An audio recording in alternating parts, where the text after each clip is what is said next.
Rims, luma na. Suspension. Naku, Diyos ko po. Naka-estudyante cut yung fender. Gulong, ang laki. Upuan. Diyos ko, Lord. May pusa na nag-dinner dito. So, palit lahat. Opo, palit lahat, boss. Eh, di bili na lang tayo bagong motor. Di ba? Ayaw, boss, kasi sentimental value daw, boss. So... Papagamit niya po sa anak niya pag naano. Okay. CNC crack case. Tapos, anong borap nito, RJ? 54. 54. Ilang cc na yun? 180. 180? Yes, boss. Laki na. 110 lang to. Hindi ba pwede 150 lang muna tayo? So, alright mga C1 Nation. Another build series na naman. So, ito nakikita nyo, no? Honda Wave ang build series natin ngayon. So, naaalala nyo ba si Tisay? Si Aerox na Tisay? So, alright mga C1 Nation. Ito nga pala si Project Tisay. Since nalaman ko, sky's the limit naman pala ang gusto ni customer at talagang sagarin to. Nakialam na si Boss Arch. At ito yung mga pinadagdag ni Boss Arch. So magpapalit tayo ng mas malaki ang butas. Iba na yung pagkaka-curve niya. Itong air filter na washable. Nagusto niya yung Mondragon seat ni Boss Batosay. Pinagkaiba nito sa stock na front shock, ito ay adjustable. Kung gusto mo lambutan, malalambutan mo. Kung gusto mo tigasan, matitigasan mo. At tuwalay ni Tisay! Tulin. Tutuwa customer dito. So, mahal din yung ginastos doon, pero hindi aming motor yon. So, from the customer yon, pinadala dito. Ngayon, ito, from the customer din to, kung taga Malacanang pa si sir, paparestore din. So, isa-isahin muna natin yung mga dapat ayusin dito. Tignan nyo naman yung itsura ng motor. Naka-estudyante cut yung fender. Gulong, ang laki. Rims, luma na. Suspension. Naku, Diyos ko po. Ayan, Diyos ko po, ang suspension. Maawa. Headlight, signal light, pairings. Ito, brake master. Palitin na rin to. Upuan. Diyos ko, Lord. May pusa na nag-dinner dito. Panel, switches, hand grip. Ito, palit, tanggal to. Ito, may nabibili nito, alloy. Ito, papalitan. Ito, gagawin niya alloy. Center stand alloy. Ito, tanggal. Swing arm, alloy. Sprocket, syempre, bago rin dapat. Tail light, pati kick, papalitan natin. Also, ang gusto ng sir dito, naka-mags. Pag naka-mags ang Wave, may rotor disc ang likuran. So, medyo challenging din to dahil naka-drum brake ang setup na to eh. So, may co-convert tayo rito.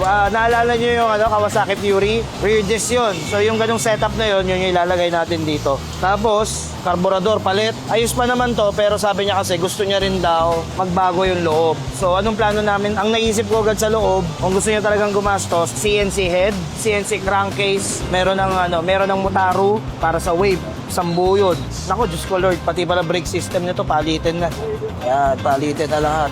So, yan yung initial na naisip kong papalitan. Ngayon, tawagin natin sila. Teka, ano bang goal ng customer dito? Ang goal po is lahat na po. Bali, bumalik po siya na nakaraan, sabi. Lahat na lang daw po palitan. Lahat palitan? Set na po. Lalim ang bulsa nito. Okay. Yes po. Kaya po ipapabuild kasi kung may pera lang naman po, kaya na pong bumili ng Bago. Kaso lang po, medyo malaki po ang sentimental value po. Sentimental value. May May yes history po. po sa akin. Paiyakin natin may-ari nito, papagandahin natin to. So, ano ba tayo dito? May mission ba tayo powder coat dito? Ano ba sa tingin nyo? Yan, pa-powder coat natin yan. Yan lang ba mapa-powder coat natin dyan? Chassis, hindi, no? Hindi naman nakalabas eh. Palit lahat, Opo, gusto. palit lahat, boss. Eh, di bili na lang tayo bagong motor. Di ba? Ayaw, boss, kasi sentimental value daw po. So... Papagamit niya po sa anak niya pag naano. Okay. Taga saan yung customer natin? Taga-Merville lang, boss.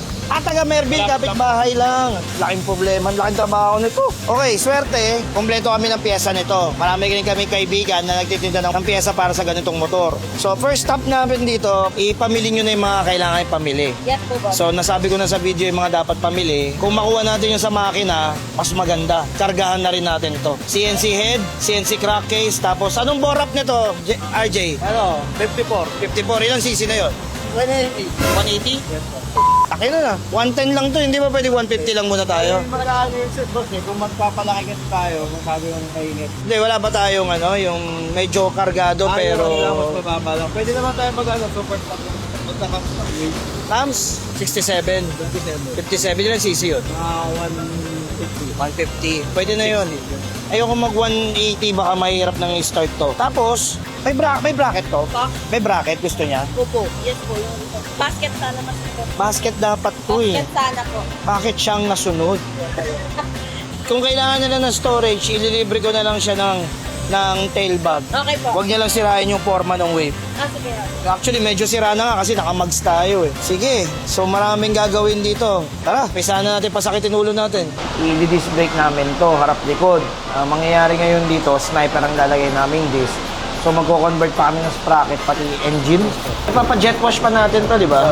So babaklasin talaga to. Lining, papalitan to.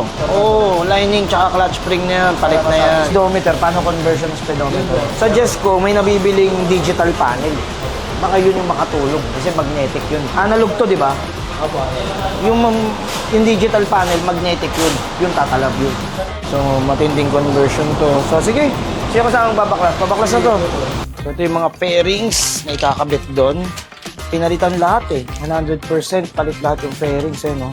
Honda, original yung binili natin.